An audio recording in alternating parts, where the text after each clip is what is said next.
सुरुवात प्रारंभ करण्यापूर्वी थोडासा परिहार देणं गरजेचं आहे, महत्त्वाचं आहे, अति महत्त्वाचं आहे. कशा निमित्त हा कार्यक्रम आहे सर्वांना ज्ञात आहे, माहिती आहे, कल्पना आहे, तरी पण सांगणं हे सांगणाराचं किंवा वक्त्याचं आद्य कर्तव्य ठरत असते. आहे ना, आवाजाचा गुणगुण होतोय की स्पष्ट आवाज येतोय का माझा? येतो ना? आमची मावशी स्वर्गीय पूजनीय मातोश्री अनुसयाबाई परशुराम चव्हाण या पूजनीय मातोश्रीचा अर्थात या मावशीचा प्रथम पुण्यस्मरण आणि त्यांच्या प्रथम वर्ष श्राद्धाच्या कार्यक्रमाच्या निमित्तानं घडवून आलेला आणि घडवून आणलेला हा भव्य दिव्य स्वरूपाचा एक दिवसाचा कीर्तन उत्सव, कीर्तन सोहळा, नामयज्ञ, नाम उत्सव मोठ्या उत्साहात आणि शोकाकुल वातावरणात या ठिकाणी संपूर्ण होतो आहे. मी दोन शब्द जबाबदारीने वापरले, उत्साह शब्द वापरला आणि शोकाकुल वापरला. शोकाकुल का वापरला? आई जाण्याचं दुःख शोकाकुल. आणि उत्साह का वापरला? याचा अर्थ असा होतो की आईला निरोप भगवंताच्या जयघोषात अर्थात हरिनाम संकीर्तनाने देण्यात येतोय, म्हणून उत्साहाचं वातावरण मोठ्या आनंदानं आणि शोकाकुल वातावरणात हा सोहळा या ठिकाणी संपूर्ण होतो आहे. त्यातली ही कीर्तन सेवा माझ्या वाट्याला आली. आमचा मोठा भाऊ सोमनाथ दादा, आमचा दुसरा भाऊ बाळा दादा, आमचे काका परशुराम काका आणि हे सर्व मंडळी, आमच्या वहिनी वगैरे सगळे, या सगळ्या लोकांनी आदरानं, आपुलकीनं, जिवाळ्यानं आपलेच महाराज आहेत दुसरी कोणी सांगण्यापेक्षा, म्हणून मला हे दिलेलं सलगीचं निमंत्रण, आपुलकीचं निमंत्रण, त्या निमित्तानं कीर्तनाकरता मी हजर आहे. कीर्तनाकरता उभ्या महाराष्ट्राला ज्यांचे नावं पाठ आहेत, झी टॉकीज मनमंदिरा गजर भक्तीचा या कार्यक्रमाच्या माध्यमातून घराघरात पोहोचलेले आमचे आकाश महाराज आरसोळ या ठिकाणी आहेत. वा वा, झी टॉकीज गजर मनमंदिरा गजर कीर्तनाचा सोहळा आनंदाचा आणि मनमंदिरा गजर भक्तीचा या दोन्ही कार्यक्रमात ज्यांचं वर्चस्व आहे आणि होतं असे चिंतामण महाराज सानप या ठिकाणी आहेत. वा वा, छान. शेजारी माझे जीवाचे मित्र आदरणीय आमचे सुनील महाराज तांगडीचे, तुम्हाला वंदन. माझे जीवाचे मित्र आसरखेड्याचे आदरणीय संजय महाराज, तुम्हाला वंदन. आणि गावातलं सगळं भजनी मंडळ, सगळ्यांना वंदन करतो मनापासून, तुम्ही सगळेत. आदरणीय मृदंगाचार्य कार्तिक महाराज माझे जीवाचे मित्र आहेत, तुम्हाला वंदन. विनेकरी बाबा, तुम्हाला वंदन. सगळे बसलेले आमचे सगळे पाहुणे, माझ्या घरातले नातेवाईक, सगळेच मंडळी या ठिकाणी आहेत. माझे वडील आहेत, आमचे सगळे मामा काका, सगळ्या मावश्या सगळे एकत्र आलेत. आज लई दिवसांना मिळाला मोका बरं का सगळे एकत्र आले. आज पहिल्यांदा कार्यक्रम नातेवाईकामध्ये करतो मी. या सगळ्या हे सगळे एकत्र आज आलेत, आहे का नाही? त्यानिमित्तानं उभ्या महाराष्ट्रभर ज्या चॅनलचं नाव आहेत अशी माऊलीचा दास यूट्यूब चॅनल घराघरात पोहोचलेले आहेत. मोठ्या मोठ्या कीर्तनकारांचे कीर्तनं त्या ठिकाणी शूटिंग झालेले आहेत. जेव्हा तुमचं मन उदास होईल, जेव्हा तुम्हाला उदास वाटेल, ज्या ज्या वेळेला तुम्ही टेन्शनमध्ये याल, त्या त्यावेळेला माऊलीचा दास या यूट्यूब चॅनलला सहज भेट द्या, सबस्क्राईब करा, लाईक करा. तिथे उंच विद्वान उच्च विचाराच्या कीर्तनकारांची कीर्तनं शूटिंग झालेली आहेत, आहे का नाही? ते माऊलीचा दास यूट्यूब चॅनल आमचे कृष्णा जाधव या ठिकाणी आहेत, तुम्हाला वंदन. आणि महाराष्ट्रभर ज्या साऊंड सिस्टीमची चर्चा आहे ती अंबिका साऊंड सिस्टीम, माझे मित्र सुनील दादा बडगे या ठिकाणी आहेत. वा, छान. सिन्नर तालुक्यात निमोन गाव आहे, तिथून आलेत. हे जवळच आहे, पण पार महाराष्ट्रभर ते फिरत असतात रामरावजी ढोक महाराजांच्या रामायणाच्या निमित्तानं, आहे इकडे. मोठ्या मोठ्या कीर्तनकारांच्या कीर्तनाच्या यादीत त्यांचं नाव आहेत. सगळे मंडळी या ठिकाणी आलेत. आमचा सोमनाथ दादा, मोठा भाऊ आमचा मलामणी महाराज, कीर्तन शेवटचा कार्यक्रम आहे. आईचा हा शेवटचा कार्यक्रम आहे, त्यामुळे कीर्तन सुंदर झालं पाहिजे. परिसरातले सगळे मंडळी हजर राहणारच आहेत, पण आपल्याला अशा अशी व्यक्ती आम्हाला पाहिजेत, त्यांनी निवड केलेली हे सगळे गायक वादक आहेत. सगळ्यांना मनोभावे वंदन करतो. भोसले काका, तुम्हाला मी हात केलता मागाशी, तुमचं लक्ष नव्हतं, आहे का नाही? सगळ्यांना वंदन करतो आणि कार्यक्रमाला सुरुवात करतो. मस्त कहे पायावरी,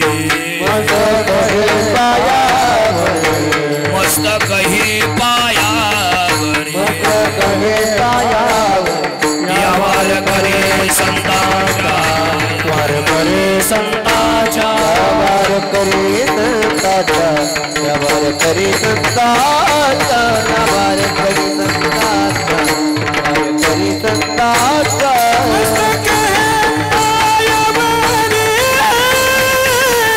यावर करे संताचा, वार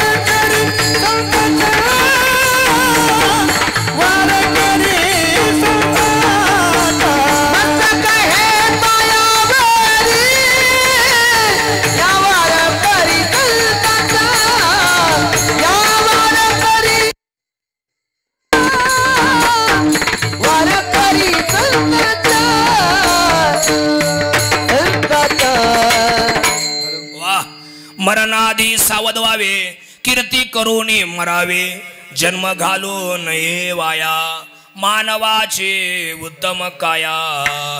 अभंग संत नामदेव महाराजांचा एकदा ताट बसा सगळ्यांनी.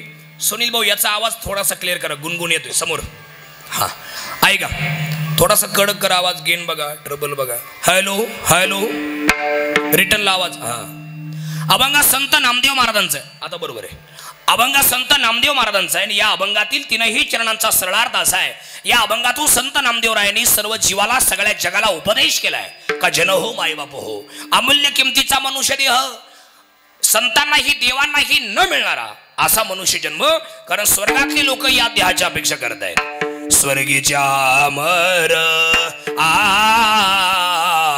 इच्छिता ती देवा, मृत्यू लोकी व्हावा जन्मामा जन्मामा, नारायण नामे भोव जीवन मुक्त. स्वर्गातले लोक या देहाची अपेक्षा करतात, पण त्यांना ही न मिळणारा असा मनुष्य जन्म, मनुष्य देह आपल्या सर्वांना मिळालाय. आणि म्हणून नामदेव रायांनी या अभंगाची सुरुवात केलेली. नामदेव महाराज म्हणतात, प्रत्येक जण जन्माला आलाय, हो, प्रत्येकाला मरायचंय, बरोबर आहे. मग कोण कधी मरल याचा भरोसा नाही. कदाचित कदाचित असं घडू नये, माफी मागून बोलतो. आजची दुपार कोणाला तरी करंटी जाऊ शकते, त्याच कोणी पाहिलंय. कदाचित आज रात्री लागणारी झोप कोणाला तरी काळ झोप सुद्धा लागू शकते, कोणाला माहिती. कदाचित उद्या उजाडणारी सकाळ कोणाच तरी कुटुंबाला करंटी पांढरी वाईट जाऊ शकते. मग मरायच्या अगोदर असं काहीतरी काम करा, असं काहीतरी कार्य करा का तुम्ही गेल्यानंतर तुमचे नाव शिल्लक राहतील. मरणादी सावध व्हावे, कीर्ती करून मरावे. आणि हा जो जन्म आपल्या सर्वांना मिळालाय हा फार काळानंतर मिळालाय. आंधळ्याच्या टाळीत कवळा सापडावा त्याप्रमाणे हा नरदेह निदान सापडले हाती, उत्तम सार उत्तम गती, पावला हा देह काकताली न्याय. याचा अर्थ काय होतो? याचा अर्थ काय होतो? आंधळ्याच्या टाळीत कवळा सापडावा त्याप्रमाणे हा नरदेह आपल्या सर्वांना मिळालाय, म्हणून जन्म घालू नये वाया.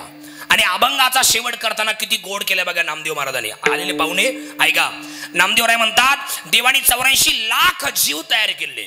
किती आहेत? 84 लाख आहेत. बोल जा, 84 लाख जीव आहेत, सगळे आडवे आहेत बाबा. तुम्ही पाहा ना, तुम्ही कुत्रा आडवं, बैल आडवा, गाढव आडवं, म्हैस आडवी, घोडा आडवा, सगळे आडवे आहेत. फक्त 2 जण उभे आहेत, एक वृक्ष आणि दुसरा मनुष्य. त्यात एक सगळ्यांच्या वाचा देवानी बंद केल्या आहेत, पण एकाचीच वाचा खुली केलेली आहे, ते म्हणजे मनुष्य. माणसाला बोलता येतं, जवळ सकळ शीत आहे, हात चालाव या पाय, तव तू आपुले स्वहित पाय, तीर्थयात्रा जाया चुकू नको, जव काळ असे दुरी ठेला. तीर्थयात्रा करता येऊ शकते, भजन करता येऊ शकतं. आणि म्हणून नामदेवराय म्हणतात, नामा म्हणे मनुष्य जन्म, पण सर्व जन्माहुनी उत्तम, म्हणून जन्म घालू नये वाया. विठ्ठल विठ्ठल.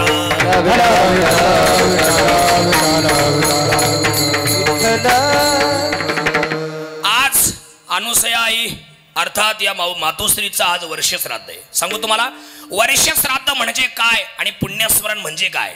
बऱ्याच वेळेला बॅनर छापलेला असतो 10/10चा, बरं का सगळे टाळकरी मंडळी. असा 10/10चा बॅनर असतो. वरती 1 नंबरला वारलेल्या व्यक्तीचा फोटो असतो आणि खाली कीर्तनकाराचा फोटो असतो. आणि वरती 1 नंबरला सेंटरला नाव असतं प्रथम पुण्यस्मरण आणि खाली असतं यांचं वर्ष श्राद्ध. लोकांनी काय समजायचं? पुण्यस्मरण म्हणजे वरच्याचं, श्राद्ध म्हणजे ते खालच्याच का? फेटेवाल्याचं. मग कोणाचं? ऐका, प्रथम म्हणजे 1 वर्ष म्हणजे 12 महिने आणि श्राद्ध म्हणजे काय? श्रद्धयंती इति श्राद्धाः म्हणजे काय? श्रद्धापूर्वक केला जाणारा विधी. आता हे बाळाभाऊ आहे, सोमनाथ दादा आहे, आमच्या दोन्ही बहिण्या, आमची काका, या सगळ्या लोकांनी, संगीताताई, या सगळ्या लोकांनी आईवरती श्रद्धा ठेवली. ब्राह्मण काकांना बोलवलं, तुम्हाला बोलवलं, आचार्य बांधवांना सांगितलं, हा लॉन्स बुक केला, साऊंड सिस्टीमवाल्यांना सांगितलं, गायक वादकांना सांगितलं, त्यांच्यावरती श्रद्धा ठेवून जो विधी मार्ग केला याचं नाव श्राद्ध आहे. विठ्ठल विठ्ठल.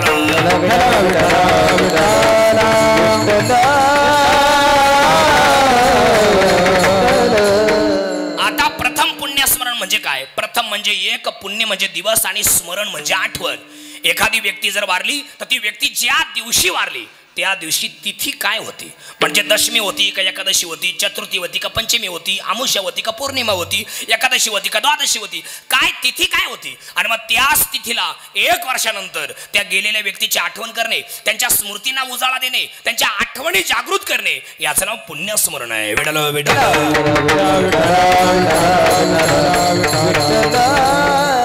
माणूस वारला त्याची राख झाली म्हणजे सगळं संपलं असं नसतं. सगळे जवान आणि जवानांचे सगळे पाहुणे ऐकून ठेवा सगळे माणसं. माणूस वारला त्याची राख झाली म्हणजे सगळं संपलं असं नसतं. काही काही माणसं चुकीचं बोलतात. शेवटी श्रद्धांजली बोलायला काही काही माणसं येतात, त्यातली काही माणसं फार चांगली बोलतात, पण काही काही असं बोलतात असं वाटतं होल्डरमध्ये बोट घालावं त्यांची वाक्य ऐकून असं बोलतात. हा ना, काही काही लय भारी बोलतात शेवटी. पण काही काही एक जण आला तो म्हणे आज हे वारलेले आहेत आणि यांच्या मृतात्म्या शांती मिळो अशी मी देवाला प्रार्थना करतो. अरे मृतात्म्यास कसं काय म्हणतो? आत्मा कधीच मरत नाही. आत्मा हा अमर आहे. आत्म्याला कधीच मरण नाही. श्रीमद भगवद्गीतेच्या 2ऱ्या अध्यायाच्या 22व्या आणि 23व्या श्लोकामध्ये भगवान कृष्ण अर्जुनाशी बोलताना म्हटले अर्जुना नैनम छिंदन्ति शस्त्राणि नैनम दहति पावकः न चैनम क्लेदेन त्यापो न शोषयति मारुतः. त्या आत्म्याला कोणी मारू शकत नाही, त्याला कोणी कापू शकत नाही, त्याला कोणी जाळू शकत नाही, त्याचं कोणी शोषण करू शकत नाही. न शोषयति मारुतः. बरोबर बोलतोय ना मी? मीच म्हणतो हा. तुम्हाला केवढा त्रास व डोगडायचे पुन्हा मिठवायचे ऐक नाही. काही काही अशी पाहू राहिली माझ्याकडे जशी माझ्या दाव्याला बसली बर ताट बसा आणि फुल्ल बसा जरा. विडाल विडाल ऐका मुद्दा आपला चालला होता आत्मा करतो काय. त्याच्या पुढचा श्लोक आहे बघा 22वा, आपला 23वा श्लोक बघा. ते म्हणतात हे माझ्या अंगातला शर्ट आहे, तुमच्या अंगातल्या साड्या, तुमच्या अंगातले शर्ट कपडे हे फाटले तुटले की आपण फेकून देतो आणि नवीन घालतो. तसंच ते आत्म्याचं आहे. वासांशी जीर्णानी यथा विहाय नवानी गृणाते नरोपराणी तथा शरीरानी विहाय जीर्णा ज्ञानी सयाती नवानी देही. याचा अर्थ काय होतो माहिती का? हे बघा हे अंगातला शर्ट काढून आपण फेकतो आणि नवीन घालतो की नाही, तसंच त्या आत्म्याचा आणि शरीराचा करार झालेला आहे. ज्ञानेश्वर माऊली आहे का नाही? तो आत्मा त्या शरीरातून निघतो आणि दुसऱ्या शरीरात प्रवेश करतो. तो करार संपल्यानंतर आत्म्याचा आणि शरीराचा करार झालाय. वय वर्ष 50, वय वर्ष 60, वय वर्ष 80. तो करार एकदा संपला का तो आत्मा त्या शरीरातून निघतो आणि दुसऱ्या शरीरात प्रवेश करतो आणि पहिलं शरीर खाली पडलं की मग आपल्या भाषेत हे वारले असं म्हणण्याची प्रथा आहे. माणूस हा कधी मरत नाही. माणूस मेल्यानंतर 9 दिवस त्या घरामध्ये असतो. त्या आत्म्याला डोळे नाही पण दिसतंय, कान नाही पण ऐकायला येतं, पोट नाही पण भूक लागते. त्याला मग 10व्या दिवशी विधी आहे, दशक्रिया विधी, सपिंडी श्राद्ध, ब्राह्मण काका येतात, पिंडदान करतात, काकस्पर्श होतो आणि आत्म्याला शांती मिळते. मग त्या आत्म्याचा प्रवास स्वर्ग वाटेने सुरू होतो. 3ऱ्या दिवशी 13वा झाल्यानंतर 13 माणसं जीव घालतात. मग तो 12 दिवस प्रवास चालतो. आपल्या भाषेत 12 महिने चालतो. चालून चालून त्या आत्म्याला भूक लागते, त्याला जेवण असतात, त्याला आपल्या भाषेत महिने म्हणतात. आमच्या अनुसया आईचा 1ला महिना हे तिचं पहिलं जेवण, 2रा महिना हे तिचं 2रं जेवण. असे 11 महिने पूर्ण झाले का 12व्या महिन्याला पुन्हा एक विधी आहे. त्याचं नाव चटश्राद्ध, वर्षश्राद्ध, पुण्यस्मरण म्हणजे आजचा विधी. आणि एकदा विधी पूर्ण झाला आहे का नाही की मग आर्यमा नावाचा पितर बरोबर 12 वाजता अंगुष्ठ देह धारण करून येतो.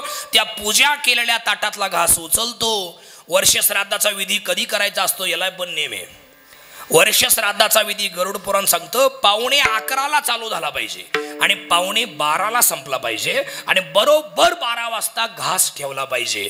आर्यमा पितर 12 वाजता येतो. आपल्या लोकांना टाइम कुठे? दात घासता घासता बामणाला फोन करतात, कुठं आला? तो एक बुडबुडगंगा आंघोळ करतो, तसाच येतो बिगर आंघोळीचा. कधी कधी पूजा करून मोकळा, 9:30ला घास ठेवून मोकळे. पितर जर 12 वाजता येतोय, तुम्ही जर 9:30ला घास ठेवता तो आत्मा मुक्त होईल कस काय? तो आत्मा तृप्त होईल? हे काय मी बोललोय? हे श्रीमद भगवद्गीता बोलली. अर्जुना पतंते पितरो हे श्याम लुप्त पिंड दक्रिया. अर्जुना तो आत्मा जरा अतृप्त राहिला, उपवास राहिला तर तो मागच्या लोकांना शाप देतो. मग घरात भांडणं, चिडचिड, अजून काय लक्ष्मी टिकत नाही, शेतात दिसताना खूप दिसतं, होताना काहीच होत नाही. याला उपाय काय? नारायण नागबली, त्रिपिंडी, काल सर्पाची शांती हे उद्योगच करायचे नाही. पूर्ण 11 महिने पूर्ण झाले का 12व्या महिन्याला पुन्हा एक विधी आहे, त्याचं नाव श्राद्ध आहे. मग आजच्या दिवशी बरोबर 12 वाजता पितर येतो आणि तो मुक्त होऊन जातो. उरतात त्या फक्त आईच्या आठवणी आठवणी आणि ईश्वर विभूती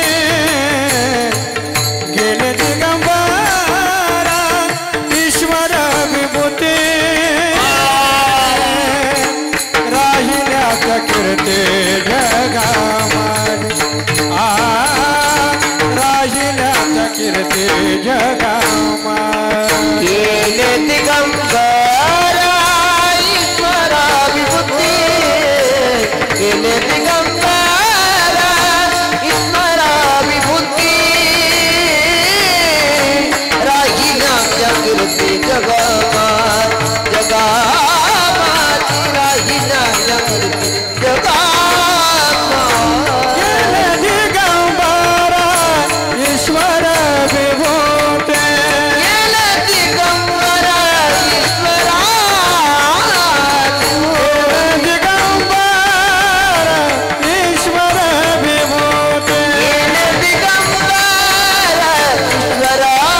जगामा गेले दिगंबरा ईश्वरा विभूती गेले दिगंबरा ईश्वरा विभूती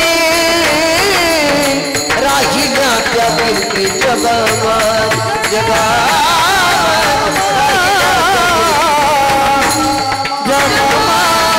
आता उरणार फक्त आईचा फोटो फोटो आणि फक्त आठवणी गेले दिगंबर ईश्वर विभूती राहिल्या त्या कीर्ती जगा माझी. फार चांगली माणसं आहेत. मी पहिले 8-8 दिवस राहायचो. कार्यक्रम नसायचे त्या काळात, नवीनच होतो. 8-8 दिवस आमच्या मावशीनं, आमच्या काकांनी, आमच्या वहिनी फार आमच्या आईसारखे, आमच्या वहिनी नात्यानं पण आमच्या आईसारखे जीव लावलं मला त्यांनी त्या काळात. आमचा सोमनाथ भाऊ, बाळा भाऊ फारच जीव लावणारी माणसं. आणि आज वर्ष झालं ज्याची गरज माणसाला असते ती गरज या जगातून निघून गेली. आई वारली की प्रेमाचे धागे दोरे कायमचे तुटून जातात आणि वडील वारले की नात्याचे दरवाजे आपल्याकरता कायमचे बंद होतात. या जन्मात ते कधी उघडले जात नाही. बांधिल्या पिंदीचा तुटला से आळा बांधिल्या पिंदीचा तुटला से आळा तृण रानो माळा पांगले से तृण रानो माळा पांगले से बांधिल्या पिंदीचा तुटला से आळा. याचा अर्थ असा होतो, एखादी बाई रानातून गवताचा भारा घेऊन यावा डोक्यावरती, दोरीनं गवताचा भारा बांधलेला आहे, जनावरांसाठी घेऊन येते.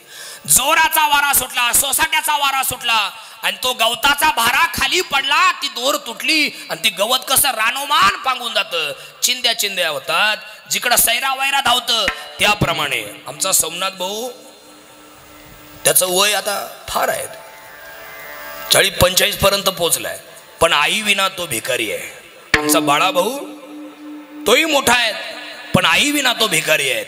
दोघं भाऊ पहाडासारखे. सोमनाथ भाऊ तो धिपाड दाद्या ऐकणे पहाडासारखा गडी, पण 1 वर्षापासून आई नावाचं अस्तित्व जगातून गेलंय. एकटं रडतोय, रट्टा. ज्या वेळेला चटके बसतात तेव्हा आईची आठवण होते.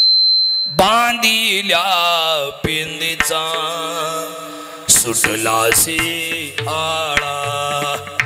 पण आमच्या सोमनाथ भाऊला आणि बाळा भाऊला, संगीताताईला आता अजून काही वाटणार नाही, कारण वडील आहेत.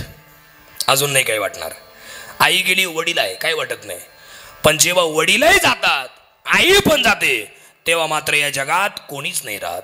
माय मेले बाप मेला, हे माय मेले बाप मेला, आता सांभाळी विठ्ठला,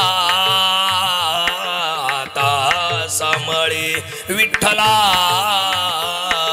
मी तुझे गाले करू नको मजसी आवेरू. काही लोकांची आई वारली, वडीलही वारले. नाथ्याचे दरवाजे बंद होतात जेव्हा आई आणि वडील या जगातून निघून जातात, आणि प्रेमाचे धागे दोरे तुटतात जेव्हा आई वडील या जगातून निघून जातात आणि आई या जगातून निघून जाते. त्यावेळेला कुत्रे हाल खात नाहीत. पूर्वी 2 पाखी घरं असायची, 2 पाखी घरं, आणि 2 पाखी घरं असले का त्याला मध्ये सपोर्ट राहायचं, सपोर्ट, त्याला मेड म्हणतात. ती मेड जर करकली तर घर कवा खाली कोसळल सांगता येत नाही, बरोबर आहे की नाही? हा, तसं आई आणि वडील हे घराची मेड असतात. एक मेड करकली, एक मेड बाकी आहे, पण ती मेड जेव्हा करकून जाईल त्यावेळेला मात्र बांधिल्या पिंदीचा सुटला से आळा. आहे का नाही? म्हणून सगळ्या लोकांना माझं सांगणं आहे, जोपर्यंत जीवन आहे तोपर्यंत अतिशय आनंदात जगा. आपल्या बोलण्यामुळे कोणाचं मन दुखता कामा नये, आणि आयुष्यामध्ये असं काहीतरी काम करा, असं काहीतरी कार्य करा का तुम्ही गेल्यानंतर तुमचे नाव शिल्लक राहतील. आणि एक वाक्य तुम्हाला सांगू का, माझ्या लक्ष ठेवा. पिंपळाच्या झाडाचं पान पिकलं, माझ्याकडे बघता तुम्ही सगळे, पिंपळाच्या झाडाचं पान पिकलं आणि गळून खाली जमिनीवरती पडलं आणि ते पान जमिनीवरती पडल्या पडल्या त्या झाडाकडे पाहून रडायला लागलं आणि रडून काय म्हणलं माहिती का, काय म्हणलं, ढसाढसा रडायला लागलं. तेव्हा झाडाने प्रश्न विचारला, का रे पाना का रडतो, तुला काय झालं. तेव्हा मोठ्या मोठ्याने रडून ते पान सांगू लागले, हे वृक्षा, हे झाडा, अरे हिरवागार होतो, तुझ्या जवळ होतो, आता मी पिकलो, गळून खाली पडलो, थोड्या वेळाने वारा येणार, सोसाट्याचा वारा येणार आणि मी लांब उडून जाणार, परत या जन्मात आपल्या दोघांची कधी भेट होणार नाही. दादा या गोष्टीचं वाईट वाटतंय म्हणून मी रडतोय. तेव्हा ते झाड हसायला लागलं, म्हटलं अरे पाना, तुझ्या अगोदर लई पिकले, गळून पडले, उडून गेले, आता तू पिकला, गळून पडला, उडून जाणार आहे, तुझ्या नंतर सुद्धा अनेक जण पिकणार आहे. आज जमेला पंजाबेला बाप मस्त गेला, जमेला पंजाबेला बाप मस्त हे जमेला पंजाबेला बाप मस्त गेला, जमेला पंजाबेला बाप मस्त गेला. नाक पत्तो तोही तैसा झाला, उठा उठा जागा पाठी भय आले मोठे, तरी वाचो तुझा टाबलाई कोठे. उठा उठा जाग पाठे बयाले मोठे, पंढरी वाचून तुझ्या ठाबलाई कोठे. हे आता मेला पंजाबेला बाप बसला गेला, बाप बसला गेला, देखत रे कतना तू, देखत रे कतना तू, पण तू तोही तैसा झाला. मेरा पंजा मेरा बाप मसला बाप बसला गेला, देखत ना तू पण तो सोय तैसा.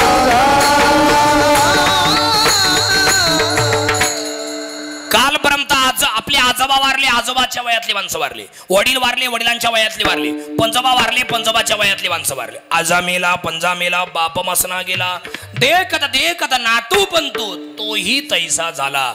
750 वर्षापूर्वी सगळे टाळकरी आलेले पाहुणे माझ्यासह संत ज्ञानेश्वर महाराजांनी लिहिलं होतं, डोळ्यासमोर पोरं मरतील. काय ज्ञानेश्वर माऊली लिहिलं होतं की नाही, डोळ्यासमोर पोरं मरतील असं लिहिलं होतं. वारलेत की नाही, आई वडील जिवंत आहेत, त्यांचे पोरं या जगात नाहीत, आई वडिलांच्या अगोदर वारलेत. अटॅक आला, कॅन्सर झाला, मारून टाकलं, खून झाला, फाशी घेतली, जीव दिला, वाहून गेले, बुडाले, धडाकले, ऐकणे कोरोनाच्या काळात सापडले, ऐकणे अशी आई वडिलांच्या अगोदर पोरं वारले. तुमच्या माहिती करता बोलतो, माफी मागून बोलतो, एखाद्याला राग यायचा, 22 वर्षाच्या पोरी सध्या विधवा आहेत. तुम्ही नाही म्हणू शकत नाही. 25 वर्षाच्या पोरी सध्या विधवा आहेत, तुम्ही नाही म्हणू शकत नाहीत. काय वाटतं तुम्हाला, मी चुकीचं बोलतोय का? 30 वर्षाच्या पोरी विधवा आहेत. दादा पोरी, त्या बाया नाहीत, पोरी आहेत, त्यांच्या वयाच्या पोरी शिकू राहिल्या अजून. कोण MPSC करते, कोण UPSC करते, कोण LLB म्हणजे वकिली शिकते, कोण डॉक्टरकी करते आणि कोण नर्सिंगचा कोर्स करते आणि या विधवा झाल्या. बरं दुसरा नवरा करायची सोय नाही का? छोटं बाळ आहे 1-1.5-2 वर्षाचं, दुसरा नवरा करायला जाईल तर माझ्या बाळाची रांडोळी होईल, माझ्या बाळाची हेळसांड होईल, माझ्या बाळाला कोण जीव लावेल, कोण सांभाळेल, त्या बाईनं आयुष्य काढायचं कसं? नवरा अटॅक पायी वारला, व्यसनापायी वारला, ॲक्सिडेंटमध्ये गेला. सध्या लोक फक्त 4 कारणामुळे मरू राहिले, फक्त 4. मायक लक्ष द्या, फक्त 4च कारणामुळे लोक सध्या जगातून निघून चाललेत. 5वं कारण नाहीये. आलेले सगळे पाहुणे, आणि जर 5वं कारण जर तुमच्याकडे असेल तर मला सांगा, जाताना मी उद्यापासून लोकांना सांगत जाईल. पूर्वी थोडं 10-12 वर्ष माझ्या बरोबर चला, सगळे चव्हाण आणि चव्हाणांचे आपण सगळे पाहुणे माझ्यासोबत चला. 10-12 वर्ष आधीवर, 10-12 वर्षापूर्वी चिंतामण महाराज, आपण जर कधी रस्त्याने जर चाललो तर सगळ्यात जास्त बॅनर विलासराव दादा फक्त 2 वाचायला भेटायचे, असे रस्त्याला लावेल राहायचे. पहा, अमक्याची अमक्या ठिकाणी निवड झाली, यांना हार्दिक शुभेच्छा मास्तर काका, आणि दुसरा यांना वाढदिवसानिमित्त हार्दिक शुभेच्छा, असे 2 बॅनर सगळ्यात जास्त असायचे. आणि क्वचित 20-22 किलोमीटर गेलं का एखादा बॅनर दिसायचा भावपूर्ण श्रद्धांजली. 20-22 इतके कमी मारायचे 10-12 वर्षापूर्वी. आणि आता 10-12 वर्षाचाच काळ फक्त मध्ये गेला तर फक्त 4 कारणामुळे लोक मरतायत. कोणते 4 कारण ऐका. एकच बॅनर आहे सध्या फोकसला, भावपूर्ण श्रद्धांजली.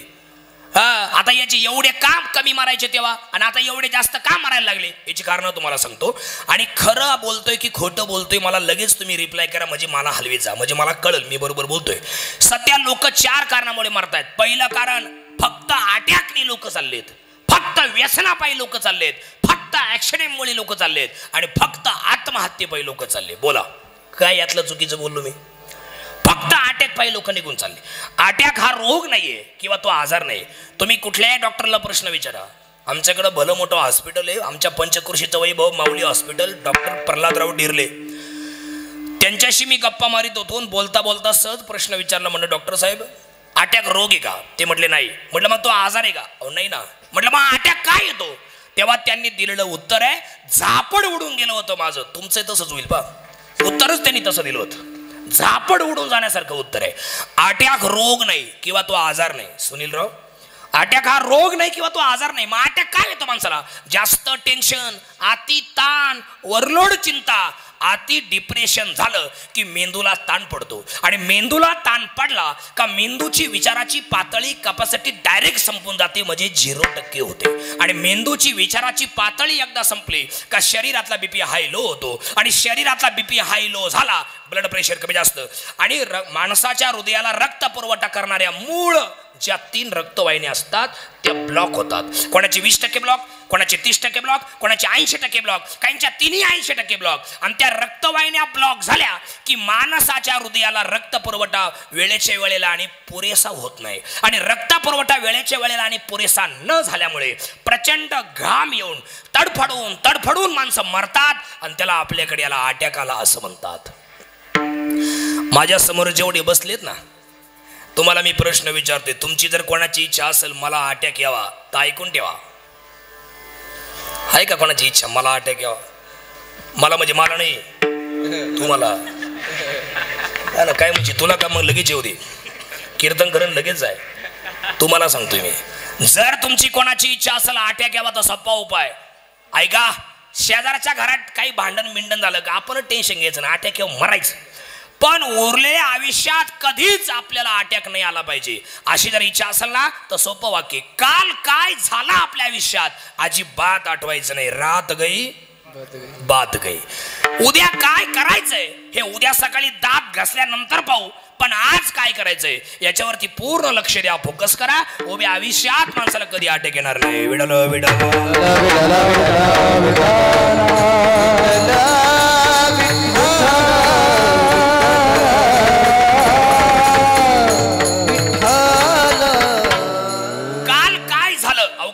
इतके शहाणे आहेत. इकडे म्हणा सगळे टाळकरी भाऊ, काय माणसं इतके शहाणे आहेत, शिकलेले, सवरलेले आहेत, पण डोक्यावरती पडल्यावानी वागतात.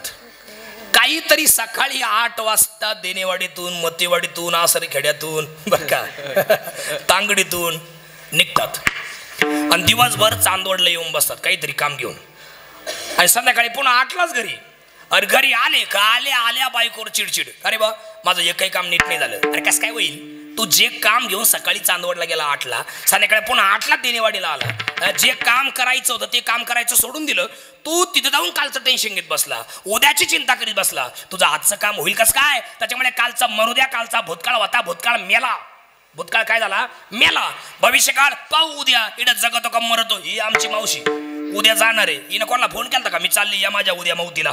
अजिबात नाही. पण आज काय चाललंय याच्यावरती लक्ष द्या. उभ्या आयुष्यात माणसाला कधी अटॅक येणार नाही. पहिला मुद्दा संपला, अटॅक पायी लोक निघून चालले. दुसरा मुद्दा, व्यसनापायी लोक निघून चाललेत. तिसरा मुद्दा, ऍक्सिडेंट पायी लोक चाललेत. आता मला खरं सांगा, देनेवाडी, आसरखेडे, तांगडी, आडगाव, आता तुम्ही बरेच इले हायवेच्या कडाचे, बरवीर, मंगरुळ, मला खरं सांगा, खोटं बोलायचं नाही, हे तुम्ही हायवेच्या कडाचे लोक आहे का? तुम्हाला झोपा रात्रीच्या झोपायचा टाइम बांग बांग बांग बांग रस्ता वाजतोय, हा आहे का? 1 मिनिट तरी गाडी उभी हो, रस्ता बंद आहे का? हा बांग बांग बांग बांग गाड्या चालतात महाराज. ऐकाने झोपायच्या टाइमाने गाड्यांचा आवाज, सारा विक्षेप झोपेचा, सगळा खेळ खंडोबा झोपाचं खोबरं. ऐकून ठेवा सगळे माणसं, कुत्र्याच्या मौतीनं लोक सध्या निघून चालेत. कुत्र्याच्या मौतीनं. तुम्हाला राग येईल माझ्या बोलण्याचा, पण माफी मागून बोलतो.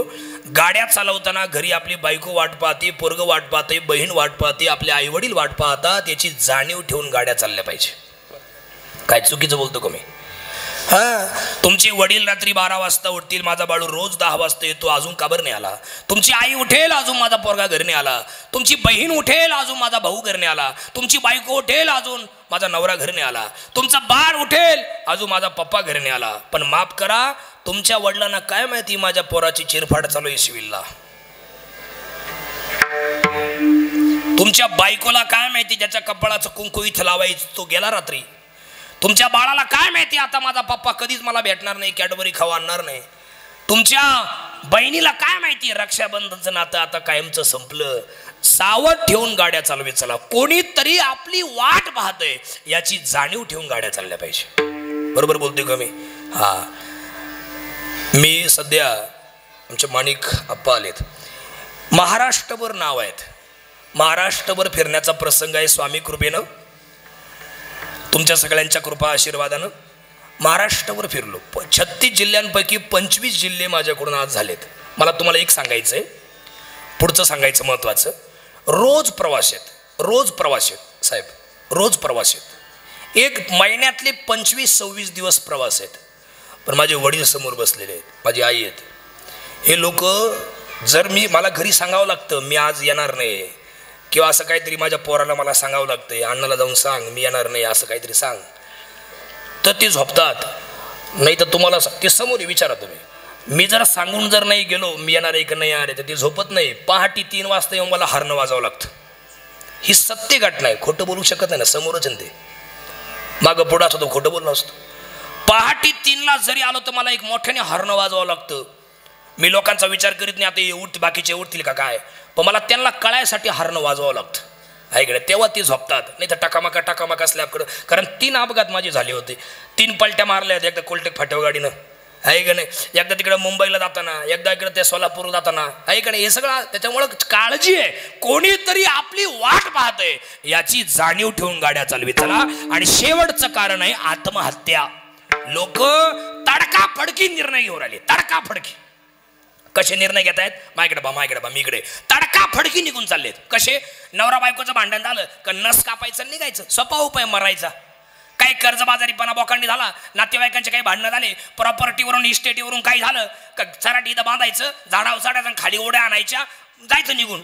ध्यानात ठेवा, सगळे आलेले पाहुणे, सगळ्या बाया, घरात जर काही भांडण झालं, नवरा बायकोचा वाद झाला, काही प्रॉपर्टीवरून इस्टेटीवरून काही मारामाऱ्या झाल्या, तर एकच उपाय, मोबाईल स्विच ऑफ करायचा, 7-8-10 दिवस कुठेतरी लांब निघून जायचं. पण चुकीचा निर्णय रागा संतापात घ्यायचा नाही. कारण राग हा फक्त 10 मिनिटाचा आहे. रागाचे 10-15 मिनिटं जर सांभाळाल तर लई मोठ्या संकटामधून वाचाल. आणि रागाचे 10-15 मिनिटं जर नाही सांभाळाल तर लई मोठ्या संकटात या मागच्या लोकांना टाकून जाल. म्हणून गाड्या चालवताना सावकाश चालवा, टेन्शन पासून लांब राहा, कमी वयात तुम्ही मरणार नाही. आणि अजून पुढचं वाक्य शेवटचं, असं काहीतरी काम करा का तुम्ही या जगातून गेल्यानंतर तुमचे नाव शिल्लक राहतील. मरणाधी सावध व्हावे, मरणाधी सावध व्हावे, मरणाधी सावध व्हावे, मरणाधी सावध व्हावे, मरणाधी सावध व्हावे, मरणाधी सावध व्हावे, मरणाधी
जन्म झालो नाही वाया जन्म झालो नाही जन्म झालो नाही वाया जन्म झालो नाही वाया जन्म झालो नाही वाया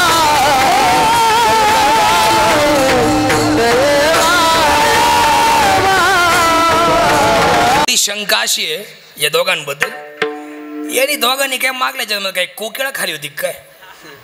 एवढी गोड तुमच्या दोघांची आवाज. अभंगाच्या पहिल्या चरणात असं काहीतरी काम करा, असं काहीतरी कार्य करा का तुम्ही गेल्यानंतर तुमचे नाव शिल्लक राहतील. मरणाआधी सावध व्हावे. सावध व्हा मरायच्या अगोदर. आता तुम्ही जर खरंच जागे असाल म्हणजे मन लावून ऐकत असाल तर तुम्हाला एक प्रश्न पडला असेल, नामदेव महाराज म्हटले मरायच्या अगोदर सावध व्हा आणि मेल्यानंतर तुमची कीर्ती शिल्लक राहील, असं काहीतरी काम करा. पण मग आम्हाला कळलं पाहिजे आम्ही कधी मरणार आहे म्हणजे आम्हाला सावध व्हायला. प्रश्नाचे का नाही हा मरणाची लक्षणं असतात. कोण किती दिवसांनी मरणार आहे हे प्रत्येक माणसाला माहिती असतं. मी तुम्हाला पुरावा देऊ शकतो फक्त तुम्ही सावध बसा. ऐका, वरच्या आळीला तुम्ही सावध राहावे, वरच्या आळीला सावध बसा. वरची आळी सावध बसा म्हणजे मनाने सावध राहा. आणि नामदेव महाराजांनी उल्लेख केलाय मरायच्या अगोदरच काम करा. आता ऐका, तीन संतांचे पुरावे मी तुम्हाला सांगणार आहे.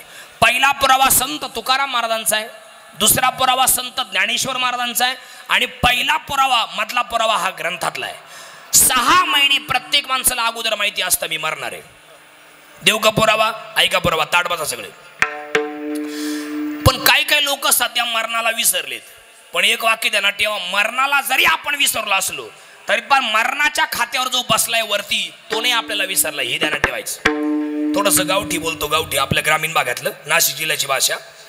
बँकेचा हप्ता किती तारखेला भरायचा आहे हे आपण जरी विसरलो पण तो साहेब नाही आपल्याला विसरत, हे पक्क ध्यानात ठेवायचं. तो बरोबर हप्त्याच्या 10-12 दिवस अगोदर बसून मेसेज करतो, हप्ता आला बरं का, सावध राहा सावध राहा.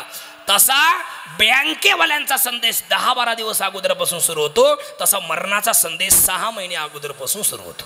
प्रत्येक माणसाला, मरणाऱ्या माणसाला 6 महिने अगोदर माहिती असतं. ऐकायचा पुरावा, ऐका पुरावा. जरा कर्णमुळे सांगू आली गोष्टी, मरणाची भेटी जवळी आली, आता माझ्या मना होई सावधान. जरा म्हणजे म्हातारपण, कर्ण म्हणजे कान, मुळी म्हणजे कानावरचा केस. कानावरचा केस पांढरा झाला का समजून घ्यायचा मरणाचा संदेश आला. उद्या पण कानावरची केस पाच जा, आहे का नाही? मरणाआधी सावध व्हावे. चला, दुसरा पुरावा ग्रंथातला आहे. कथा कल्पतरू नावाचा एक ग्रंथ आहे. ऐका, तुम्ही लय मन लावून बसले म्हणून सांगू राहील बरं का, नाही तर इतक्या टायमात कीर्तन कुठच्या कुठे गेलं असतं. तुम्ही लय भारी बसले ऐकत म्हणून चाललंय दोरीनं. ऐका मुद्दा, मी ना माणसं पाहून कीर्तन करीत असतो, तोंड पाहून यांना काय दिलं पाहिजे, काय सांगितलं पाहिजे. नाही तर आमच्या काय महाराज लोकांची कीर्तनं चालू आणि लोक झोपेल दिवसा डोकल्या घेत राहते काही. पण तुम्ही लय भारी बसले, लॉन्सही 1 नंबर निवडलाय आमच्या दादानी, आहे का नाही? ऐका, पहिला मुद्दा तुम्हाला तुकाराम महाराजांचा दिला, कानावरचा केस पांढरा झाला की मरणाचा संदेश आला म्हणजे सावध राहा. चला, दुसरा पुरावा आहे. कथा कल्पतरू नावाच्या ग्रंथामध्ये भाग 3 मध्ये स्तबक 8 मध्ये असा पुरावा दिलाय. हातभर यादी सांगितलीत मरणाची लक्षणं. वंशनपायन ऋषीला राजा जन्मेजयाने प्रश्न विचारला होता, महर्षी वंशनपायन, मरणाचा काळ कसा ओळखावा, आपल्याला कसं कळतं आपण मरणार आहे, किती दिवस अगोदर कळतं? तेव्हा त्यांनी लक्षणं सांगितली. ऐक राजा, सूर्याचा उदय झालेला आहे, आकाश एकदम स्वच्छ आहे आणि तुम्ही पायी पायी निघाले पूर्व दिशेला तर तुमच्या स्वतःची सावली पश्चिम दिशेला पडली पाहिजे. आणि ती सावली जर चुकून दक्षिण दिशेला पडली, अशी विचित्र घटना ज्या दिवशी आपल्या आयुष्यात घडेल राजा, त्याच्या 6 महिन्यानंतर आपलं आयुष्य संपणार आहे. उद्या पण सावली पाहत जा. आहे का नाही? हे काय मी बोलतोय का? संतांचे पुरावे, ते ग्रंथातले पुरावे. तुका म्हणे नाही विश्वास ज्या मनी त्यांनी पहावे पुराणे विचारून, हे पुराणातले शब्द आहेत. चला, पुढचा पुरावा. बादल्याच्या बादल्या तुम्ही अंगावरती ओततायत पाण्याच्या, पण छातीचा भाग म्हणजे हृदय आणि खांदे तुमचे कोरडेच राहतील. अशी घटना पाहायला भेटेल ज्या दिवशी, त्या दिवशी 3 महिन्याने आपण जाणार आहे, हे डोक्यात ठेवावं. चला, पुढचा पुरावा. ऐक राजा, तुम्ही एखाद्या पाण्याच्या ठिकाणी उभे आहेत, समुद्राच्या किनारी, नदीच्या किनारी, शेततळ्याच्या किनारी. किंवा पाण्याच्या डोहाजवळ बरं का समुद्र आहे का नाही पाण्याच्या जवळ तुमचा सगळं शरीर पाण्यात दिसतंय पण मुंडकत दिसत नाही अशी घटना ज्या दिवशी पाहायला मिळेल त्याच्या 1च महिन्याने आयुष्य संपणार आहे. तुम्ही कथा कल्पोतर नावाचा ग्रंथ मिळवा तुम्हाला भेटेल त्याच्यात वाचायला आहे का नाही. चला पुढची गोष्ट ऐका. आता संत ज्ञानेश्वर महाराजांचा पुरावा आहे. एका दिवसापर्यंत पुरावे दिलेले आहेत महाराज. आमचे महाराज लोक तुम्हाला पुरावे सांगतील. ऐका मी तुम्हाला उदाहरण देतो. ज्ञानेश्वर महाराजांचा अभंग काकड आरती संपली की तो अभंग सुरू होतो. काने घालून या बोट नादजे ऐकावे न ऐकता जाणावे 9 दिवस. आपल्या कानात जर आपण बोट घातले असे तर गुंग असा कानामध्ये आवाज देवाने तयार केलेला आहे प्रत्येकाच्या कानात आणि तो आवाज त्याच दिवशी बंद होतो ज्या दिवशी आपलं आयुष्य फक्त 9 दिवस उरले. न ऐकता जाणावे 9 दिवस. काकड आरती मधला अभंग या अभंग तर खोटं बोलू शकत नाही. मी बोलून अभंगात नाही बोलू शकत ना. चला पुढचं चरण. भुवयाच्या गाठी न दिसता जाना आयुष्याची गणना 7 दिवस. आपल्या भुवया प्रत्येकाला दिसतात आहे का नाही. असं वरती बघा त्या जर नाही दिसल्या तर 7च दिवस. पुढचं चरण आहे काय नासा नाही डोळ्या घालून या बोट डोळा घालून या बोट चक्र जे पहावे न दिसता जाणावे 5 दिवस. आणि पुढचं लक्ष नासाक्रीचे अग्र नदीस नयनी आदेचे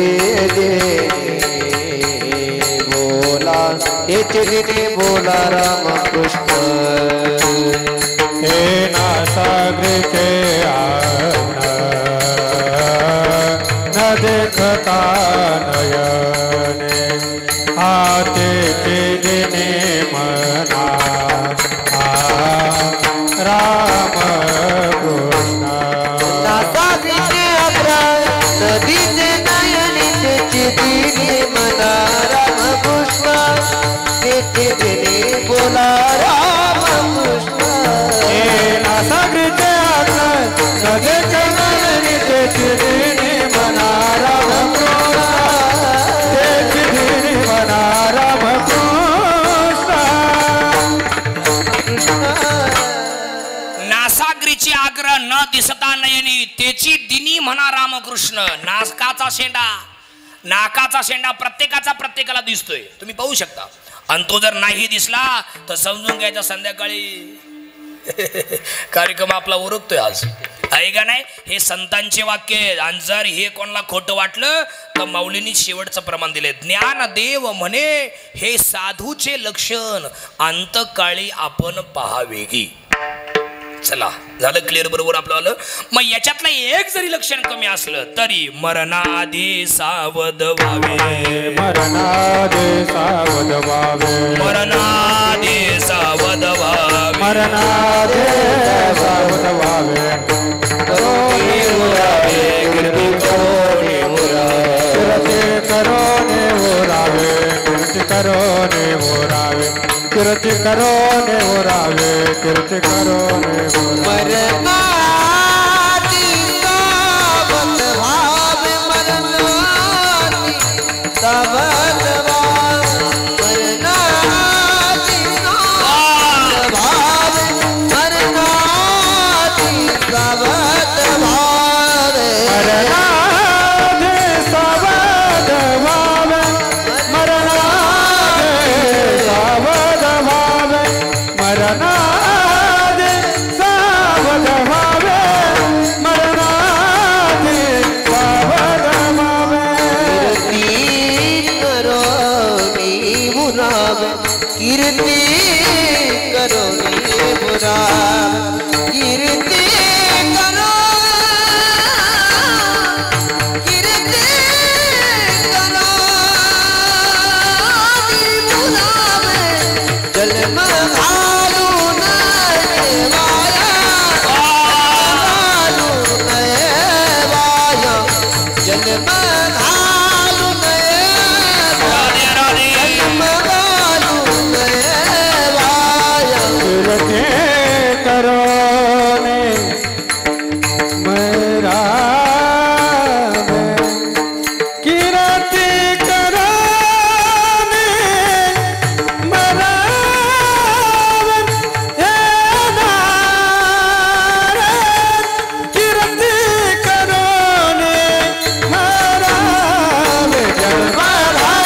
ते मरणाआधी सावध व्हावे. मी तुम्हाला लक्षणं सांगितले, आता ऐका. सावध होऊन काय करायचंय? असं काहीतरी काम करा का तुम्ही गेल्यानंतर तुमचे नाव शिल्लक राहतील. काही काही माणसं अशी वारलेत विलासराव तात्या का त्यांची लोकांना साहेब अजूनही आठवण येते. विलासराव देशमुखांची लोकांना आजही आठवण येते. Is it not a joke? Vilasrao Deshmukh कधीच मारायला नव्हती पाहिजे. विलासराव देशमुखांचं भाषण जर, आता तुम्ही सगळे त्यातलीच मंडळी आहात, विलासराव देशमुखांचं भाषण जर सुरू झालं, त्या बाकड्यावर विरोधी पक्षाची माणसं जरी असले तरी खळा असायची. एवढा चांगला माणूस, कधीच मारायला नव्हती पाहिजे. बाळासाहेब ठाकरे कधीच मारायला नव्हती पाहिजे. त्यांचा फोटो जरी दिसला तरी आपल्या डोक्यामध्ये गरगर होतं, हा माणूस आज पाहिजे होता. हे गोआटी बिआटी हे झालं असतं का? ते असते तर कावत नसं झालं. हे फळ्या दोन दोन असं झालं असतं का? मी पुढचं काही म्हणलो का? असं आहे का नाही? हे कधीच झालं नसतं. विलासराव देशमुख कधी मारायला नव्हते पाहिजे. बाळासाहेब ठाकरे, ऐका, मी एक मिनटं एक शब्द घालतो मधी. महाराष्ट्रात जेवढे राजकीय पक्ष आहेत ना दादा, हे सगळे एका पिशवीत घाला, टोलना किंवा नेऊन ठेवा 5 मिनिटं. मी तुम्हाला चांगल्या माणसांचे नाव सांगतो. विलासराव देशमुख कधी मारायला नव्हते पाहिजे. बाळासाहेब ठाकरे कधी मारायला नव्हते पाहिजे. महाराष्ट्राचे तिसऱ्यांदा मुख्यमंत्री आज गोपीनाथराव मुंडे साहेब असते. तो माणूस कधीच मारायला नव्हते पाहिजे. चला, त्याच्या ज्या पोरीला बाप नाही तिचा बाप गोपीनाथ मुंडे, ज्या पोरीला आई नाही तिची आई, जिला भाऊ नाही तिचा भाऊ, अनाथांचा बाप गोपीनाथराव मुंडे. चला, अजून कोण? आज भारताचे तिसऱ्यांदा पंतप्रधान कोण असतं माहिती का? प्रमोद महाजन असते. काय बी साहेब चुकीचं बोलतोय का? प्रमोद महाजन. अटल बिहारी साहेबांच्या नंतर तेवढा टॅलेंट माणूस जर कोण असेल तर फक्त प्रमोद महाजन. आणि प्रमोद महाजन वारल्यामुळं आताच्या साहेबांचा नंबर आहे. नाही तर प्रमोद महाजन तिसऱ्यांदा आज पंतप्रधान, चौथ्यांदा वन्स मोर त्यांचाच झाला असता. चला, इतका चांगला माणूस. चला, त्याच्यानंतर अजून कोण राहील? सुषमा स्वराज, अरुण जेटली, डॉक्टर APJ अब्दुल कलाम कधी मरायला नव्हते पाहिजे. आणि अजून एक नाव आहे बघा, RR पाटील, कधीच मरायला नव्हते पाहिजे. उंचीत न बसणारी पोरं त्या माणसांनी गृहमंत्री असताना पोलीस भरती केली होती. तुम्हाला ते मान्यच करावं लागेल.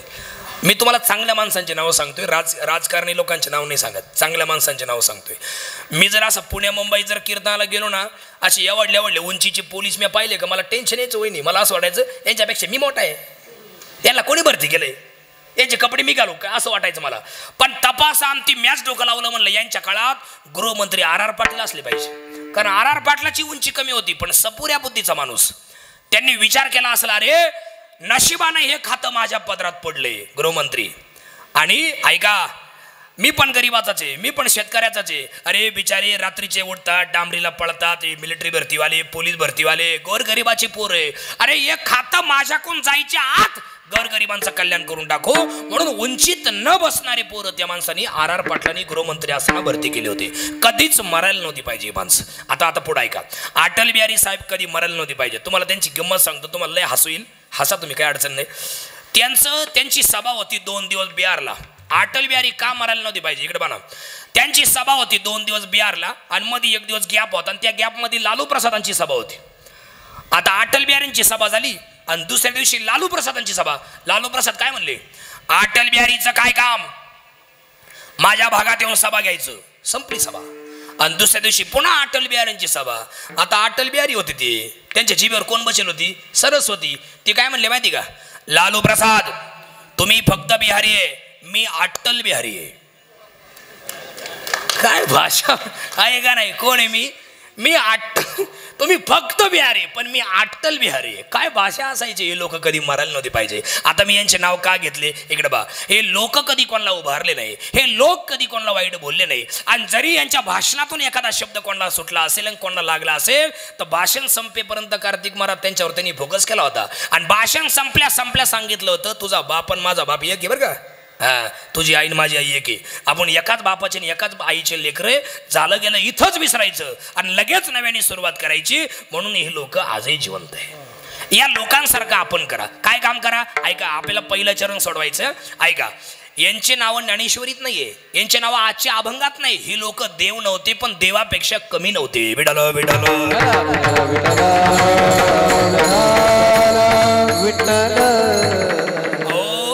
ते बघा ना, 10वी नापास होते, 10वी नापास. पण भारताचे थोर राष्ट्रपती आणि थोर शास्त्रज्ञांच्या यादीमध्ये त्यांचं नाव आहे. कोण? Doctor APJ Abdul Kalam. पुढचं शिक्षण नंतर त्यांनी पूर्ण केलं, पण 10वी नापास असल्यापासून शास्त्रज्ञ. चला, पहिलं चंद्रयान अंतराळात त्यांनी नेलं होतं. अजून तुम्हाला काय सांगू, 1.5 दिवस शाळेत गेलेला माणूस 35 कादंबऱ्या लिहू शकतो. कोण? अण्णाभाऊ साठे. त्यांची एक कादंबरी मी वाचली लॉकडाऊनच्या काळात आणि अजूनही आहे. 10वीला असताना धडा होता स्मशानातील सोनं. तो धडा, त्या धड्याचं नाव एकदा इंदोरीकर महाराजांनी कीर्तनात घेतलं होतं. आमच्या गावात कीर्तन होतं महाराजांचं, आणि ते फक्त म्हणले एकदा स्मशानातली सोनं धडा वाचा. आता काय मी काय 10वीचा माझा विषयच नाही, पण मी एखाद्या नाकून ते मिळवलं पुस्तक, मला ते लईच आवडलं. पण त्याच्यानंतर ती कादंबरी आहे, तो धडा ज्या कादंबरीवरती आधारित आहे त्या कादंबरीचं नाव आहे फकीरा. 35 कादंबऱ्यांमध्ये बाप ठरलेली कादंबरी फकीर आहे. एकदा वाचा, डोक्यातले पूर्ण कांदे बटाटे निघून जातात. एवढे चांगली माणसं होते. मग यांच्यासारखं आपण करा. काय काम करा? इकडे बा, एक प्रश्न तुम्हाला आणि पुढच्या चरणाकडे आपल्याला जायचं. बरोबर कीर्तन 12ला संपवायचं. ऐका, ताट बसा सगळे, थोडाच वेळ राहिला आपल्याकडे. आता पावसाळा सुरू आहे. पुरुष मंडळी, तुम्ही आता कीर्तन घरी तुमच्या निघाले, आपापल्या गावी तुम्ही निघाले. पावसाने तुम्हाला रस्त्यात गाठलं, तुम्ही ओले झाले, ओले चिंब झाले. एखादा हॉटेल तुम्ही पाहिलं, तुम्ही हॉटेलात चहा प्यायला बसले, वडापाव खायला बसले. तेवढ्यात गरीबाची बाई जर तुम्हाला जाताना दिसली हॉटेल पडून, तर हाक मारून लगेच बोलवा. तिच्या हातात छत्री नाही, अंगात रेनकोट नाही, हाक मारून तिला बोलून घ्या. पायात चप्पलही नाहीये, तिच्याबरोबर 2 पोरं आहे, हाक मारून बोलून घ्या. 10 रुपयाचा वडापाव तिघांना चारा आणि 10 रुपयाचा चहा तिघांना पाजा. भर पावसात आणि गरजेच्या वेळी तुम्ही त्यांचा आत्मा शांत केल्यामुळे त्या गरिबांच्या तोंडातून जो काही शब्द बाहेर पडेल तो तुमच्या लेकरबाळांसाठी लाख मोलाचा आशीर्वाद ठरेल. हे मेल्यानंतर जिवंत राहण्याचा पर्याय. सगळ्या बाया तुमच्याकरता, तुम्ही जिथं राहता तिथं अशी एखादी बाई आहे का? बा बरं, तिचा नवरा कोरोनाच्या काळात गेलाय, तिची आई वारली, बाप वारलाय, कोणीच नाही दिला. अशी जर एखादी बाई असेल तुमच्या आजूबाजूला राहिला, ज्या मळ्यात तुम्ही राहता, ज्या गल्लीत तुम्ही राहता, ज्या सोसायटीत तुम्ही राहता, ज्या ऐकणे ज्या गावात वाडीत तुम्ही राहता, वस्तीवर तुम्ही राहता, अशी एखादी बाई असेल तर तुमच्या कपाटातली चांगली साडी घ्या, तुमच्या कपाटातले तुमच्या पोरांचे दोन्ही ड्रेस घ्या आणि त्या बाईच्या दोन्ही पोरांना ते ड्रेस घाला आणि तीच तुमची साडी कपाटातली त्या बाईला नेसवा. तुम्ही मरून जरी गेले ना, मरून, तर ती बाई जोपर्यंत जिवंत आहे तोपर्यंत तुमचं नाव घेईल. ज्या साली माझा बाप वारला, माझी आई गेली, माझा नवरा गेला, त्याच्यानंतर पहिली साडी चोळी अमके चव्हाणाच्या बाईनं माझी केली होती. हे मेल्यानंतर जिवंत राहण्याचं पर्याय. चिमणीला मुठभर तांदूळ टाका, हायकडे चिमणे येतील, दाणे खातील, पाणी पितील, ओढून जातील, पण जाताना लेकरा बाळांना आशीर्वाद दिल्याशिवाय जाणार नाही. हा मुख्य प्राण्यांचा, मुख्य पशुपक्ष्यांचा आशीर्वाद. असं काम करा. आणि अजून काय करा? जन्म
देवाचे उत्तम काय जन्मा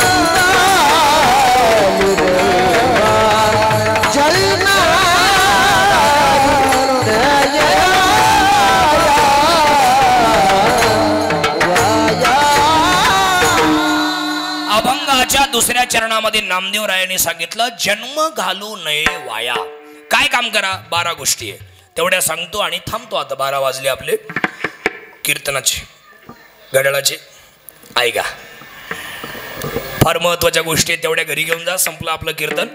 समाधानी राहायचं असेल, कधीच रडायचं नसेल, दुःखी व्हायचं नसेल, आयुष्यात कधी डोळ्यात पाणी येऊ नये अशी जर इच्छा असेल तर 12 गोष्टी माझ्या घरी घेऊन जा. पहिली गोष्ट, ऋण कधी कोणाचं ठेवू नका, हत्या कधी कोणाची करू नका, वैर कधी कोणाची ठेवू नका, परमेश्वराचं भजन करा, मरण डोळ्यापुढे ठेवा. 6वी गोष्ट, हसत जा, आनंदी राहा, समाधानी राहा. 7वी गोष्ट, कधीच कोणाला कमी समजू नका. 8वी गोष्ट, श्रीमंतीचा गर्व करू नका. 9वी गोष्ट, विद्वत्तेचा गर्व करायचा नाही. 10वी गोष्ट, सौंदर्याचा गर्व करायचा नाही. 11वी गोष्ट, गोरगरिबांना अनाथ पोरांना सहकार्य करायचं. 12वी गोष्ट, ज्यांचे कोणाचे आई वडील या जगात नसतील त्यांच्या नावाने झाडं लावायचे. गेलेले आईबाप झाडाच्या रूपानं आपल्यासोबत राहतील आणि आपल्याला आयुष्यभर प्रेमाची आणि सुखाची सावली देत राहतील. हा संदेश जर तुम्हाला चांगला वाटला एकमेकांना सांगा.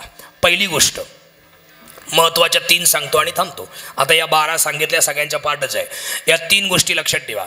आयुष्यात कधीच कोणाचं ऋण ठेवायचं नाही. कोणाचे 50 रुपये घेतले असले तर देऊन टाकायचे. जर 50 रुपये बुडवले तर 500 रुपये द्यावे लागतात. 500 बुडवले तर डायरेक्ट 5000 द्यावे लागतात. कारण गरीबाचा आशीर्वाद मोठा असतो, गरीबाचा शाप भयंकर वाईट असतो. कधीच कोणाचं ऋण ठेवायचं नाही. हत्या कधी कोणाची करायची नाही. हत्या म्हणजे काय? माणसं मारली पाहिजे, जनावरं कापली पाहिजे, कोंबड्या हाणल्या पाहिजे, याच्यापेक्षा वेगळी हत्या आहे. एकामेकांना त्रास देणे, एखाद्याचा छळ करीत राहणे, याला सुद्धा ब्रह्महत्या म्हणतात. शेळ्या, मेंढ्या, गायी, म्हशी, बैल चारा पाण्याविना आरडतात, ओरडतात, ऐकून न ऐकल्यासारखं करणे आणि त्यांना चारा पाणी न घालणे, याला सुद्धा ब्रह्महत्या म्हणतात. 3री गोष्ट, वैर कधी कोणाची ठेवायची नाही. थांबायचं आपल्याला आता लगेच.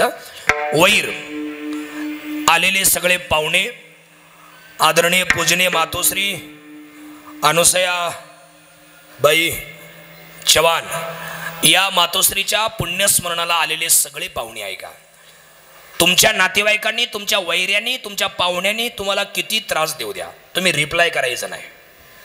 वैर कधी कोणाची ठेवायचं नाही. आपल्याला त्रास देणारी माणसं बाहेरची नसतात. आपलं वाटोळं करणारी माणसं बाहेरची नसतात. आपल्याला छळणारी माणसं बाहेरची नसतात. आपल्याविषयी जळजळ करणारी माणसं बाहेरची नसतात. आपल्याच घरातली माणसं असतात. आपले भाऊबंदच आपलं वाटोळं करतात.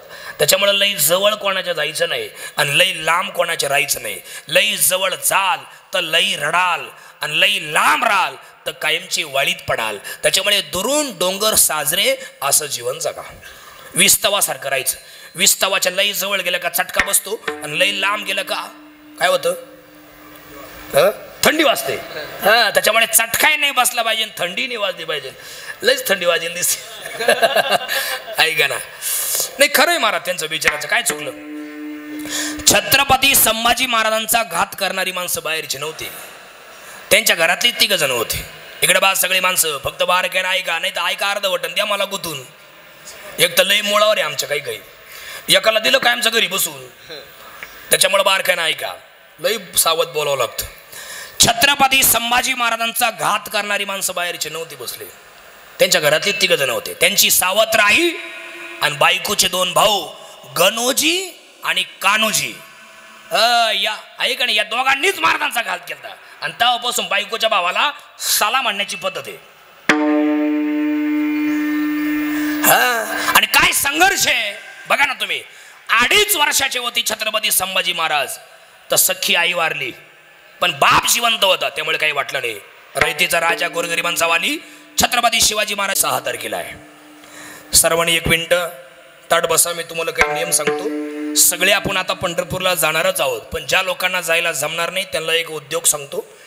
काही मिनिटात 2 मिनिटं माझ्या सांग पंढरपूरला चला, तुम्हाला परत इथं आणून सोडतो. सगळ्यांनी ताट बसा. ज्या दिवशी एकादशी आहे, ज्या लोकांना जायला जमणार नाही त्या बाया, पोरं, पोरी, सगळे माणसं सगळे ऐका. ज्या दिवशी तुम्हाला समजा जायला जमलं नाही तुमच्या कामाअभावी, त्या दिवशी सकाळी लवकर उठायचं, आंघोळ वगैरे करा. आपल्या देवघरात सगळ्या लोकांना घेऊन बसा. डोळे मिटान असं फील करा. मी आता गाडीत बसलो आहे. मी आता मते वाढून निघालेलो आहे. आता मी चांदवडमध्ये आहे. आता मी पुण्यात पोहोचलोय, आता मी पंढरपुरात पोहोचलोय, आता मी गाडी पार्किंग केलेली आहे, आता मी चंद्रभागेत स्नान करतोय, आंघोळ करतोय, आता मी वारकऱ्यांच्या सोबत दर्शन रांगेत उभी आहे, आता मी नामदेव पायरीपर्यंत आलो आहे, आता मी गणपती बाप्पाचं दर्शन केलंय, आता समोर आलंय आहे का नाही, समोर पिंडीचं दर्शन केलंय, समोर आता गाभाऱ्यात आलोय, कानोपात्रेचं दर्शन केलंय, आता देवाच्या समोर मी उभी आहे असं डोळ्यापुढे आणा. आता मी देवाच्या समोर उभा आहे, देवाला माझ्या पुढे आता 10-12 माणसं आहे, आता 2-4च माणसं आहे, आता माझा नंबर आहे, आता मी दर्शन करतोय, आता मी देवाचे पाय दाबलेले आहेत, आता मी देवाच्या पायावर डोकं ठेवून दर्शन केलेलं आहे, देवाचं तोंड मोठे डोळे करून मी आता पाहिलंय, माझ्या डोळ्यात देवाचं सौंदर्य सामावलेलं आहे, देवाचं रूप मी सामावलेलं आहे. आता मी देवाला नमस्कार केला आणि सांगितलं, देवा झाले दर्शन तुझे, आता येतो माघारी पंढरीनं, आता देवात जगलो वाचलो तर नक्की येईल देवा, पण आता सगळ्यांना सुखात ठेव आणि तू तुझ्या जीवाची पहिली काळजी घे, मग सगळ्या जगाला सांभाळ देवा. परमेश्वरा, आता ही एकादशी देवशैनी आहे, तू आता झोपणार आहे देवा, पण अदृश्य रूपाने तू सगळ्यांच्या पाठीमागे राहणारच आहे. उत्पत्ती एकादशी म्हणजे आळंदीची यात्रा आणि पंढरपूरची यात्रा कार्तिकी एकादशी, तोपर्यंत तुम्ही शयन कक्षात आहात देवा, पण आता मात्र सगळ्यांवरती कृपा दृष्टी ठेवा, पिकं पाणी भरपूर येऊ दे देवा. परमेश्वरा, सगळ्यांवरती कोणावरती वाईट प्रकार होऊन किंवा अत्याचार होऊन रडण्याची वेळ नको येऊ देऊ देवा, अशी प्रार्थना करा. आता आम्ही निघालो आहे, आता आम्ही रुक्मिणी मातेच्या समोर आलो आहे, आता मी देवीचं दर्शन केलं, रुक्मिणी मातेचं. देवीला पण सांगितलं आहे, काळजी घे, तू जगाची विश्वाची जननी आहेत, पांडुरंगाची काळजी घे, तुझी काळजी घे, तुझ्या मागं आमच्या सगळ्यांची काळजी कर देवी. परमेश्वरा, अशी प्रार्थना करा. आता मी गाभाऱ्यात आलो आहे, आता पुन्हा एकदा देवाला नमस्कार केलाय, आता मी सभा मंडपात येऊन बसलो आहे, आता मी सगळ्यांच्या बरोबर भजन करतोय, टाळी वाजवतोय, काकड आरती गातोय, किंवा मी ओव्या म्हणतोय, किंवा मी भजन करतोय, पांडुरंगाचं कीर्तन भजन ऐकतो आहे. असं आता मी मंदिराच्या बाहेर आलोय, आता मी पुन्हा एकदा कळसाचं दर्शन केलंय, माहेर संताचे नामया स्वामी केशवाचे. आता मी देवाला नमस्कार केलाय, आता मी गाडीत बसलोय, आता मी चांदवडला उतरलोय. बास झाली तुमची पंढरपूरची यात्रा. असं त्या दिवशी करा, असं रोज केलं तर आनंदाचीच गोष्ट आहे. काही लोक शरीराने वारीते, मनाने घरी आहे. मुक्कामाला बसल्या काय करू राहिली तू, गेलाच का ना मग तिकडं, आणि त्याची बायको इथं चपात्या करता करता शेजारच्या बाईला सांगते ते पंढरपूरला गेले, ते आता हरिपाठ करीत असेल ना, हातीतून फोन करून हिची काळजी, ही त्याची काळजी. मग पंढरपूरला नक्की गेलंय कोण, आहे का नाही. मन पंढरपुरात असलं पाहिजे, तुम्ही बाकी शरीराने कुठे असा, पण मन तुमचं पंढरपूरला असावं. त्या दिवशी हा उद्योग सर्वांनी करा, पांडुरंगाची यात्रा केल्याचा अनुभव तुम्हाला प्राप्त होईल अशी अपेक्षा करतो. आणि लगेच गुरुपौर्णिमा आहे. ज्याला जीवनात मोठं व्हायचंय, ज्याला जीवनात कमी वेळात आणि कमी काळात फार फार मोठं काहीतरी काम करायचंय, त्याला आयुष्यामध्ये श्रीगुरु करण्याची फार गरज आहे, वाटाड्या महत्वाचा आहे. सद्गुरू ज्या दिवशी आपल्या आयुष्यामध्ये येतात, आपल्याला ते डोक्यावरती हात ठेवून आपल्यावरती अनुग्रह करतात, तिथून पुढचं आपलं आयुष्य फार आगळं आणि वेगळं असतं. ऐक ना, एकलव्याने विश्वास ठेवला, भाव ठेवला, श्रद्धा ठेवली आणि बाण सोडायचा आणि म्हणायचा मारू का बाण, तोच म्हणायचा हो मार. दोन मनाने, अंतर्मनाने बाह्य मनाने तो एकमेकांशी संवाद साधायचा. आयुष्यभर त्याचं नाव अजरामर राहिलं. याला कारण आणि कारण फक्त गुरु आहे. आपल्या जीवनात वाटाड्या फार महत्वाचं आहे, म्हणून सर्वांनी सद्गुरूंना वंदन करावं, श्रीगुरूंना वंदन करावं. ज्ञानेश्वर महाराजांनी सुद्धा श्रीगुरूंना वंदन केलं, मगच पुढचं कार्य केलंय. आपल्या जीवनातला, आपला आयुष्यातला सगळा संसार सुफळ व्हावा अशी जर इच्छा असेल तर श्रीगुरूंना सगळ्यांनी वंदन करा. सर्वांना गुरुपौर्णिमेच्या मनापासून शुभेच्छा व्यक्त करतो आणि थांबतो. निवृत्ती राया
मागे आहेत आमच्या बाळा दादा, आमच्या आईचे 2 नंबरचे चिरंजीव आमचे माऊस भाऊ बाळा दादा, त्यांचे ते मित्र आहेत.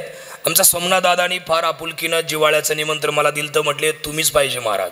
आणि विशेष म्हणजे हे आहे महाराज की सगळे माझ्या वडिलांसहित लोक मला आवाजावं घालतात, हीच माझी श्रीमंती आहे का नाही. त्यांनी विशेष मला आरेतरी केलं पाहिजे, मी त्यांचा पोरगा आहे, त्यांच्यापेक्षा मी लहान आहे, पण ते सुद्धा आवाज. माझी बहीण फक्त मला आरेतुरी करते, चला तिची ती हक्काची जागा आहे का नाही. बाकी सगळे लोक हीच आपली श्रीमंती, आणि ही श्रीमंती मिळवायला फार कष्ट लागतात, ते माझ्या वाट्याला आहे.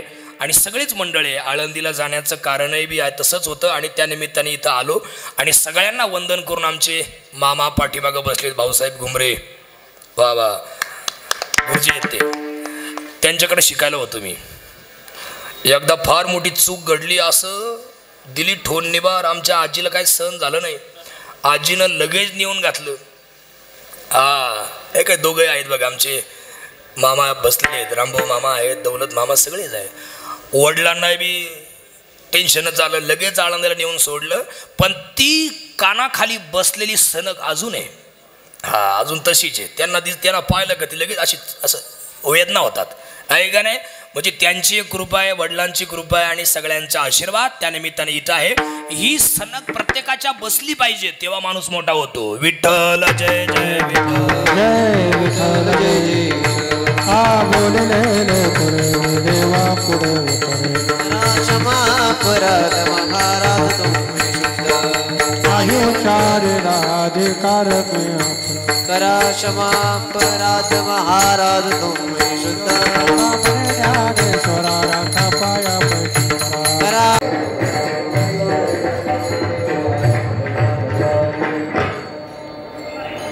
होणार आहे. हे 5 मिनिटं बसा तुम्ही सगळे, आपण जाऊ दे एका 5 मिनिटं बसा.